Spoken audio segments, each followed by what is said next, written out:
Okay. Hello, my name is Mark Roggeman, and today I'm going to be giving a talk on cults. And the reason I think this is important is because many people don't understand about what a cult is. A lot of people have misgivings about it. They don't understand why people get involved. And some don't even understand the dangers and how far some of these groups have gone. And just to give you a clue, today in the United States there's reported over 3,000 cults. And those facts were taken from an organization known as the Cult Awareness Network that today is now defunct because it was sued out of existence by a very large cult that didn't want it around. I was a member of that, and I sat on the board of directors of the Cult Awareness Network from 1980 to 1983. And we had affiliates all around the country. I was involved in helping families get their children out of cults. We're talking adult children, usually college age, that were recruited off college campuses. And during the mid-70s and the mid-80s, cults were breeding grounds for college campuses. And it was really unfair because here you have students going to school and especially being away from home, and had a lot of decisions, and then you get these people on the groups. There are still some groups today that are recruiting on cult campuses. But I want to go in and talk to you a little bit about why I believe cults are dangerous. And I'm going to mention just real quickly two major tragic events in our country in the last 35, 40 years. 1978, we had an incident in Guyana, a place that was named Jonestown after the cult leader Jim Jones. The group really first started in Indiana, and then he moved to San Francisco and had a very large following. He used to claim to be God. First he said he was a prophet of God, and then he claimed to be God. And that's one thing you see in cults, where the leaders either are getting direct revelation from God or they're claiming to be God. But tragically, when the Congressman Leo J. Ryan from San Francisco was getting reports from his followers about the mistreatment going on of his constituents, but not only that, the children in the group, there was reports that the leader was having sexual contact with young girls, young boys, and everybody else in the group. I guess because he believed he had the right to. Well, actually, one of his reasonings for it, he said that he would take other people's sin on by committing them. And you'll see cult leaders say strange things like that and twist things around. Well, Leo J. Ryan, the congressman, in response, went out in November of '78 to Jonestown with a crew, some of his assistants and a crew from ABC News. They went out to see if they could talk to the leader, which they did. They had a meeting. They loaded up a truck with about 20 members, and they headed out towards the airport. When they got to the tarmac, they were met by some of Jim Jones' followers who decided, well, not decided, it was decided by Jim Jones that they should be shot and killed. All of them were shot and killed except for one cameraman. And then, as that was going on, Jim Jones was instructing his followers to take Kool-Aid that was laced with cyanide. And 912 people died. And I remember in a book that I read back then called The Children of Jonestown, written by Kenneth Woodson, he talked about how, and he responded there, but he was talking about how the children had needles injected in their back by their own mothers. And so that was 1978. I began my cult research in 1976, and that intensified my research because I realize now there's a lot more control over people in cults. If they could do that, killing themselves and their children under the directions of a cult leader. So today we're going to talk about cults. I'm going to give you some definitions of a cult, some of the things that are happening in cults that we should be concerned about, especially if you see something in your area. or you get a report, just so you have a little information and you can check it out. And then we're going to talk at the end about why people join cults and some of the situations there. A lot of people have misunderstandings about that too, thinking, why would anybody join one of these groups? And we'll talk about that a little bit. Okay, the cult, the word basically means cultus. It's a Latin word. It just means a system of worship. If you've ever driven down the street and you have Spanish churches and you see on their billboard it says cultus, that's all it means, is a system of worship. So what happened in the mid-1800s? There was a proliferation of a lot of new groups that came into existence in the mid-1800s.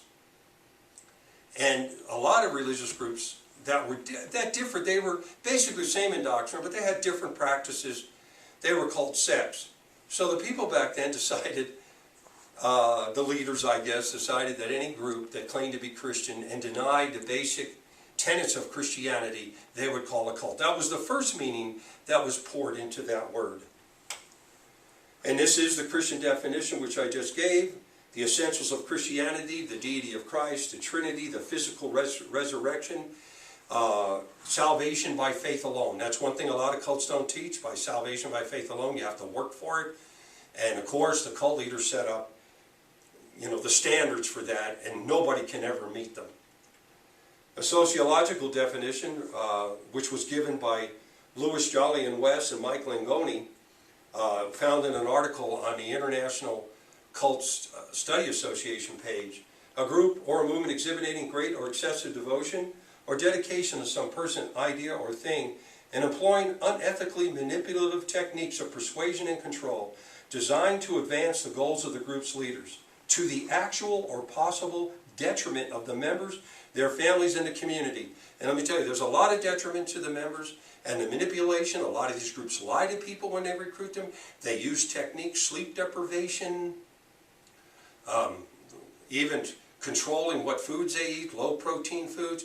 It runs the gamut on how the different groups control. Robert J. Lifton, who became sort of a leader in this when he wrote this book here called Thought Reform and the Psychology of Totalism back in 1961. It was a study of communist brainwashing.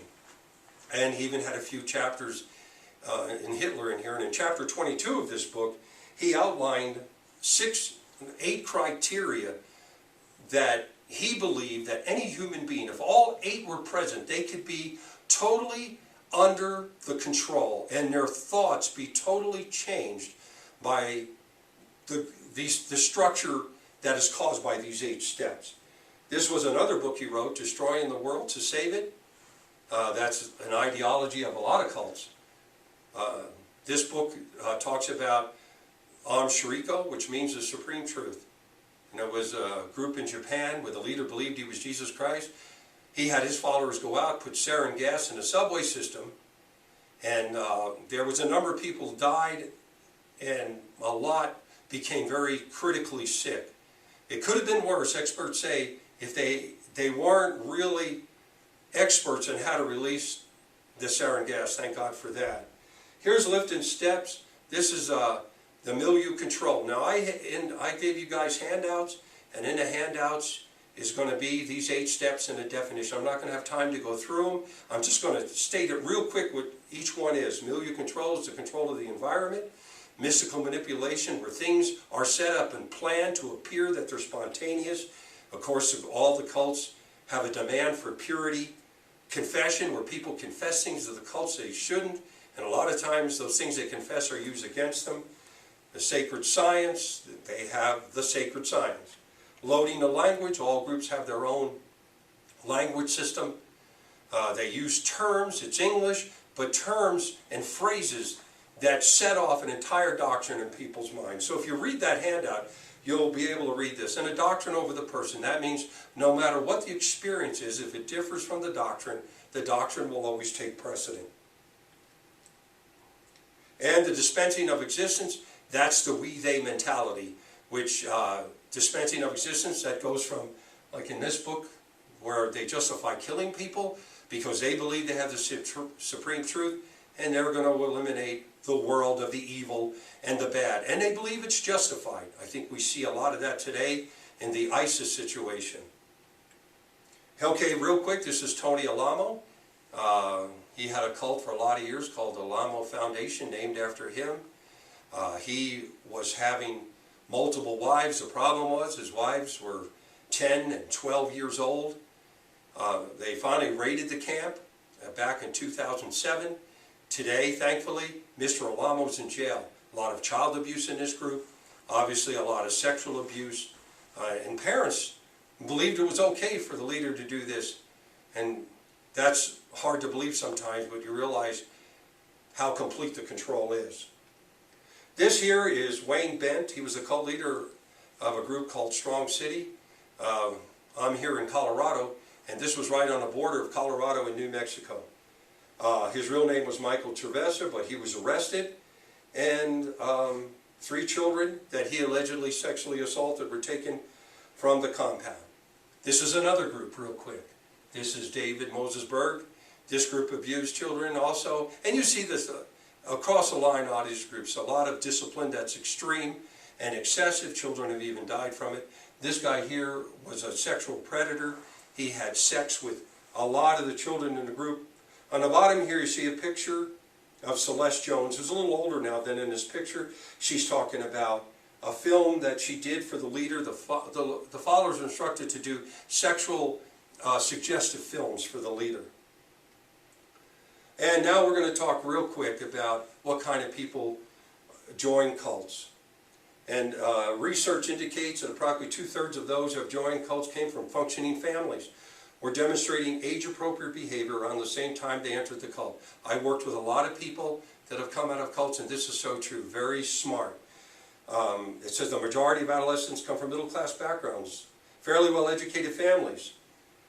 Certain family backgrounds may render young people more vulnerable than others to the lure of cults.